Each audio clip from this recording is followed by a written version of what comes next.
మీ ఊరేమిటో నాకు తెలియదు. ఎక్కడో రాజమండ్రి నుండి బయలుదేరి వచ్చారు.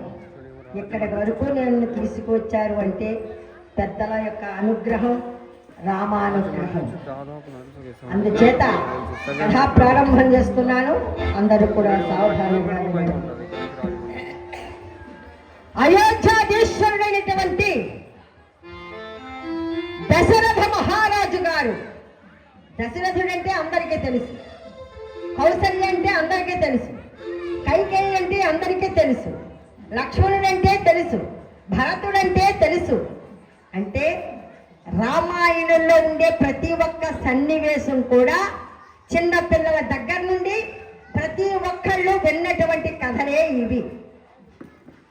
అయితే వారి కథలు ఇలాంటి సందర్భాల్లోనైనా హరిదాసుల యొక్క నోటి వెంట చెప్పించాలి, మన గ్రామం అప్పుడే బాగుంటుంది అనేటటువంటి ఉత్సాహంతో మా అలాంటి హరిదాసులను ఎంతో దూరాల నుండి ఇక్కడికి రప్పించి ఈ కథాకారం చేయిస్తున్నారండి.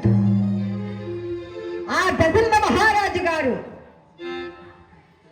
అయోధ్య నగరాన్ని ఎంతో చక్కగా రాజ్య పరిపాలన చేస్తున్నాడండి. రాజులకు ఉండవలసినటువంటి లక్షణాలు ఏమిటంటే ప్రజల కష్టాలు గుర్తించడం, వాళ్ళను కన్న బిడ్డల్లాగా చూసుకోవడం, వాళ్ళ కష్టాల్లో పాలు పంచుకోవడం, వాళ్ళ కష్ట సుఖాల్లో పాలు పంచుకోవడం, వాళ్ళకి ఏమి తక్కువైనా రాజ్యంలో ఏ లోటు లేకుండా చూసుకోవడం, ఈ మహారాజులకు ఉండవలసినటువంటి లక్షణాలు. అవన్నీ కూడా దశరథ మహారాజు గారిలో ఉన్నాయి. అయితే అనుకూలవతలైనటువంటి భార్యలు ఉన్నారు, పట్ట మహిషులు. కౌసల్య, సుమిత్ర, కైకేయి. అంటే పెద్ద భార్య కౌసల్య, మరి అలాగే రెండవ భార్య కైకేయి, మూడవ భార్య సుమిత్ర. అనుకూలవతలైనటువంటి భార్యలు ఉన్న మంత్రులు యనమండుగురు ఉన్నారు. సిద్ధార్థుడు, అర్ధసాధకుడు, సుమంత్రుడు, మరి ఇంతమంది మంత్రులు ఉన్నారు. అనుకూలవతలైనటువంటి భార్యలు ఉన్నా, తన మాటని వేదవాక్యంగా భావించేటటువంటి మంత్రులు ఉన్నా, ప్రజల యొక్క అండదండలు ఉన్నా, అనుభవించడానికి భోగభాగ్యాలు ఉన్నా, దశరథుడికి సంతాన భాగ్యము లేదు. అంటే 65 సంవత్సరాలు వచ్చినా సంతాన భాగ్యం కలగలేదు. ఎంత ఆస్తి ఉంటే ఏం ప్రయోజనం? పున్నాంనా నరకాత త్రాయత ఇది పుత్ర. పున్నామ నరకము నుండి తప్పించేవాడే పుత్రుడు. దేవరుణం, పితృరుణం, ఋషి రుణం, మనుష్య రుణం, ఇవన్నీ కూడా తీరాలి అంటే సంతానం కలగాలి. తల్లిదండ్రులు సంపాదించినటువంటి ఆస్తులు స్వేచ్ఛగా అనుభవించాలంటే పుత్రులు కావాలి. అలాగే వంశం నిలబడాలన్నా, వంశాచార మర్యాదలు కొనసాగాలన్నా సంతానం కావాలి. తల్లిదండ్రులను వాళ్ళ చేతుల మీదుగా వాళ్ళు సద్గతులు పొందాలి అంటే సంతానం కావాలి. తలకొరివి పెట్టాలంటే సంతానం కావాలి. అలాంటి సంతానం లేక అనుభవించడానికి అంత భోగభాగ్యాలు ఉన్నా, అనుకూలవతులైన భార్యలు ఉన్నా, దశరథుడికి మనశ్శాంతి అనేది లేదండి. పాపం, మనశ్శాంతి లేదు. ఇంతకాలమైనా సంతాన భాగ్యం లేదు, నాకు ఇంత ఆస్తిపాస్తులు ఉండే ఏమి ప్రయోజనం అనుకుంటున్నాడు. అయితే కులకులు ఉన్నారండి వశిష్ఠుల వారు. వారి యొక్క ఆస్థాన పండితుడు. ఏ సలహా అయినా సరే వశిష్ఠుల వారు చెప్పాలన్నమాట. ఆ వశిష్ఠుల వారి ఆజ్ఞను శిరసా వహిస్తాడు, అక్షరాలా పాటిస్తాడు. అలాంటి వశిష్ఠుల వారు ఒక రోజున సలహా చెప్పాడు. దశరథ, నీకు సంతాన భాగ్యం కలుగుతుంది. నీకు సంతాన భాగ్యం కలగాలి అంటే పుత్రకామేష్టి యాగం చెయ్యాలి నాయన. పుత్రకామేష్టి యాగం చేస్తే నీకు తప్పకుండా సంతాన ప్రాప్తి కలుగుతుంది. స్వామి, వయసా మళ్ళీపోయింది, సంతాన కణాలా క్షీణించిపోయాయి. ఎక్కడైనా మర్రి విత్తు నాడితే మామిడికాయ మొలుస్తుందా? ఎత్తేరుతుందా ఎక్కడైనా? అలాగే నాకు ఇంత వయసు మళ్ళీపోయిన తరువాత, నాకు సంతాన కణాలు క్షీణించిపోయిన తరువాత నాకు సంతాన భాగ్యం కలుగుతుందంటే నాకు ఆశ్చర్యంగా ఉంది స్వామి.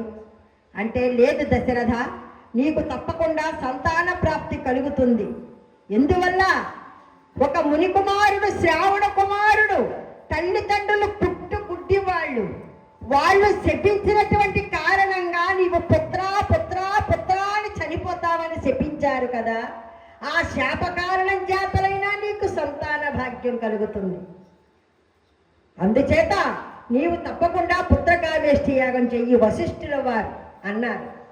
ఎవరిని రప్పించి నీవు పుత్రకామేష్టి యాగం చేయాలి అంటే ఋష్యశృంగుడు అనేటటువంటి మహర్షి ఉన్నాడు. శృంగము అంటే కొమ్ము, ఒక కొమ్ము కలిగినటువంటి వాడు ఋష్యశృంగుడు.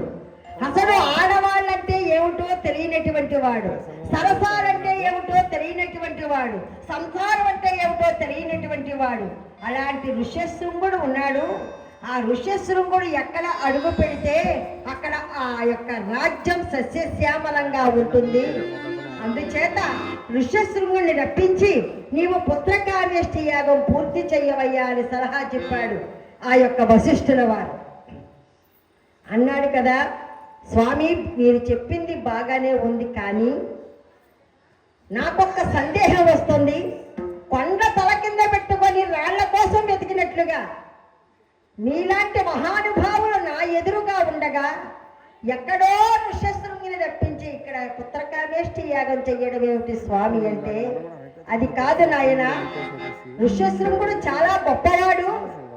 ఎలాంటి గొప్పవాడంటే ఒకానొక సమయంలో రోమపాద మహారాజు గారి యొక్క రాజ్యంలో పాడి పంటలు లేక, నీళ్లు లేక, భూమంతా బీడు వారిపోయి పంటలు పండక, తిండి లేక బాధపడుతూ ఉంటే, కరువు కాటకం వచ్చి చాలా బాధపడుతుంటే, అప్పుడు ఈ ఋష్యశృంగుడు ఎప్పుడైతే ఆ వారి రాజ్యంలో అడుగు పెట్టాడో వెంటనే పంటలు పండడం, వర్షాలు పడడం వాళ్ళకి ఏ లోపు లేకుండా జరిగిపోయింది. అది చూసిన రోమపాద మహారాజు గారు తన కుమార్తె అయినటువంటి శాంతాదేవిని ఇచ్చి పెళ్లి చేశారు ఋష్యశృంగుడికి. అందుచేత ఋష్యశృంగుడు చాలా గొప్పవాడు. ఇంకా నీవేమీ ఆలోచించకుండా వెంటనే అతన్ని రప్పించమన్నాడు. గురుదేవుల ఆజ్ఞను పాటించాడు. వెంటనే ఋష్యశృంగుని రప్పించేశాడు. నెల రోజులు బ్రహ్మాండమైనటువంటి పుత్రకామేష్టి యాగం చేశాడండి. నిజంగా రోజుకి కనీసం 1000 మంది అయినా భోజనాలకి తిని లేస్తూ ఉండేవారట. ఆ భోజనాలు పంచభక్ష పరవన్నాలతో బ్రహ్మాండంగా ఉండేవట. అలా నెల రోజులు బ్రహ్మాండమైనటువంటి యాగం చేశాడు. బ్రాహ్మణోత్తములందరూ వచ్చేశారు, పర్ణశాలలు వేయించారు, పుణ్య నదీ జలాలన్నీ కూడా తెప్పించేశారు. ఆ యాగ కుండల్లో వెయ్యడం మొదలు పెట్టారు. చాలా బ్రహ్మాండంగా యాగం చేశారు. యాగము పూర్తయిపోయింది. బ్రాహ్మణోత్తములకు వస్త్రదానం చేశారు, భూదానం చేశారు, సువర్ణదానం చేశారు, ప్రజలందరికీ అన్నదానం చేశారు. బ్రహ్మాండమైనటువంటి యాగం జరిగిపోయిన తరువాత ఆ యాగం ఫలించిందండి. యాగ ఫలితంగా ఆ యొక్క అగ్నిగుండములో నుండి, యాగకుండములో నుండి ప్రజాపత్య పురుషుడు అంటే అగ్నిదేవుడు పాయస పాత్రను ఒకటి పట్టుకొని బయటికి వచ్చాడండి. దశరథ, ఇదిగో నీవు చేసినటువంటి యాగ ఫలితంగా ఈ పాయస పాత్రను నీ భార్యకు ముగ్గురికి పంచిపెట్టి ఈ పాయసాన్ని నీకు ఇస్తున్నాను. దీని మూలంగా నీకు మహారథులైనటువంటి 4 మగ బిడ్డలు జన్మిస్తారయ్యా, రత్నాలు లాంటి బిడ్డలు జన్మిస్తారని ఆ పాత్రను ఇచ్చాడట. స్వామి, ఎంత అదృష్టవంతుడు నేను స్వామి నేను అని దశరథుడు ఆనందంగా ఆ పాయస పాత్రను తీసుకొని తన భార్యల దగ్గరకు వెళ్ళాడు. ఆనందంగా ఆ పాయసాన్ని కౌసల్యకు సగము, కైకేయికి సగము పంచాడట. వాళ్ళేం చేశారు, ఈ మిగిలిన 2 భాగాలు చెరే సగము సుమిత్రకి ఇచ్చారన్నమాట. అందుకే ఆవిడకు కవల పిల్లలు పుట్టారు. ఈవిడకు సగం ఇచ్చాడు, ఆమెకి సగం ఇచ్చాడు. వీళ్ళిద్దరిలో చెరో సగ భాగము ఆమెకి ఇచ్చారన్నమాట. 2 భాగాలు తీసుకున్నది సుమిత్ర. అందుకే ఆవిడకు కవలలు జన్మించారు. అలా పాయసం తాగిన తరువాత ఆనందంగా వీళ్ళు పట్టమహిషులు గర్భవతులయ్యారండి. రోజులు గడుస్తూ ఉన్నాయి. చక్కగా వాళ్ళకు నెలలు నిండుతూ ఉన్నాయి.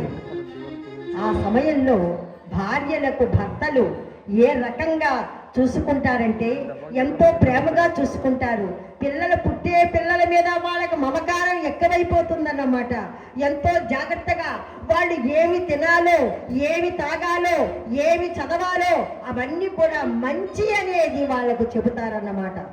ఎందుకంటే మంచి సంస్కారమైనటువంటి మాటలు విన్నా, ఒక హరికథ వినాలన్నా, ఒక సంగీతం వినాలన్నా, ఒక డాన్స్ ప్రోగ్రాం చూడాలన్నా, ఒక మంచి చక్కటి ఫలాలు తినాలన్నా, మంచి స్వీట్స్ తినాలన్నా ఇలాంటివన్నీ కూడా చేస్తే సంస్కారవంతులైన పిల్లలు పుడతారని ఒక శాస్త్రం ఉన్నది. గర్భిణీ స్త్రీలు చెడు వినకూడదు, మంచి వినాలి ఆ సమయంలో. అందుకే హిరణ్యకశిపుడు కుమారుడు ప్రహ్లాదుడు పరమ భాగవతోత్తముడు. హిరణ్యకశిపుడు రాక్షసుడే అయినప్పటికీ లీలావతీదేవి గర్భంలో ఆ భక్తుడు ఎందుకు పుట్టాడు? సంస్కారవంతుడైన ప్రహ్లాదుడు భాగవతం వినడం వల్లే. ఎందువల్ల సంస్కారవంతుడు పుట్టాడు? తల్లి గర్భంలో ఉండగా దేవేంద్రుడు దుర్మార్గుడై లీలావతీ దేవిని చెరపట్టి తీసుకుని వెళ్ళిపోతున్నాడట. అంటే హిరణ్యకశిపుడు ఆ సమయంలో తపస్సుకు వెళ్ళాడు. అతడు లేని సమయం చూసి తీసుకువెళ్ళిపోతున్నాడు. అది చూసిన నారదుడు దేవేంద్రుని మందరించి ఈ లీలావతిని తీసుకుని వచ్చి తన యొక్క ఆశ్రమంలో కూర్చోబెట్టుకొని ప్రతిరోజు కూడా నారాయణ మంత్రం అంటే జయ జయ నారాయణ